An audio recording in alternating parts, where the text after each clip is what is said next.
कृष्ण कहते हैं कि दान करने का अर्थ है किसी जरूरतमंद को वो चीज निशुल्क उपलब्ध करवाना जिसे पाने में वो अक्षम है। दान करने से पहले या बाद किसी को भी दान के बारे में नहीं बताना चाहिए। दान को हमेशा गुप्त ही रखना चाहिए। कई बार ऐसा होता है कि हमारा मन और दिमाग दोनों विपरीत दिशा में चलते हैं और हम अधर्म कर बैठते हैं कि असली मायने कोई नहीं जानता। श्री कृष्ण ने हमेशा अपने मित्र सुदामा और अर्जुन का साथ दिया था। श्री कृष्ण को जन्म देवकी ने दिया था, लेकिन उनका पालन पोषण यशोदा और राजा नंद ने गोकुल में किया, यह जानते हुए कि उनके अपने माता पिता उनसे दूर हैं। श्री कृष्ण ने उन्हें दिल से प्रेम किया। उनका आदर और सम्मान करने में कोई कसर न छोड़ी नहीं था। कभी भी उनका मन बुरा समय आने पर घबराता नहीं था। वह विपरीत परिस्थितियों का डटकर मुकाबला करते थे। उनका मनाना था बुरे समय में विवेक पूर्वक काम करना चाहिए। भगवान श्री कृष्ण ने कभी भी हार न मनाने का संदेश दिया था। अंत का प्रयास करते रहना चाहिए, भले ही परिणाम हमारे पक्ष में क्यों ना हो।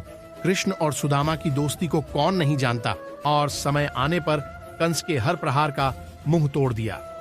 इससे सीख मिलती है कि कठिन समय में भी अपने शांत स्वभाव का त्याग नहीं करना चाहिए।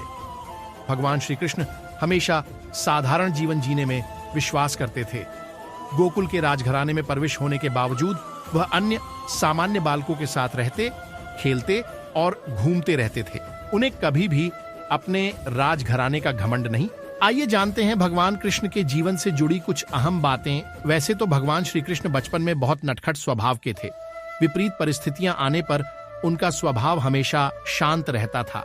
कृष्ण जी भगवान विष्णु के अवतार थे और वे यह बात जानते भी थे कि कंस मामा उन्हें बार बार मारना चाहते थे, फिर भी वे शांत रहते थे। गीता में जीवन के सार का वर्णन बहुत ही विस्तार से किया है।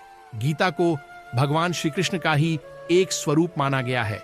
गीता में मनुष्य के जीवन को सफल बनाने के लिए की सूत्रों का वर्णन किया गया है। जीवन में सफलता प्राप्त करने के लिए भगवान श्री कृष्ण के जीवन से जुड़ी तमाम बातों का अध्ययन करके सीखा जा सकता है। आइए जानते हैं भगवान कृष्ण के जीवन। तो आप शेष बचे जीवन में हमेशा सत्य बोलकर पापों का प्रायश्चित कर सकते हैं। आधुनिक युग में ऐसे लोग बहुत कम बचे हैं जो रोजाना ध्यान करते हों।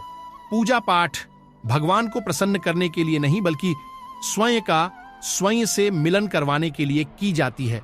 आत्म ध्यान करके हम आत्म साक्षात्कार कर सकते हैं।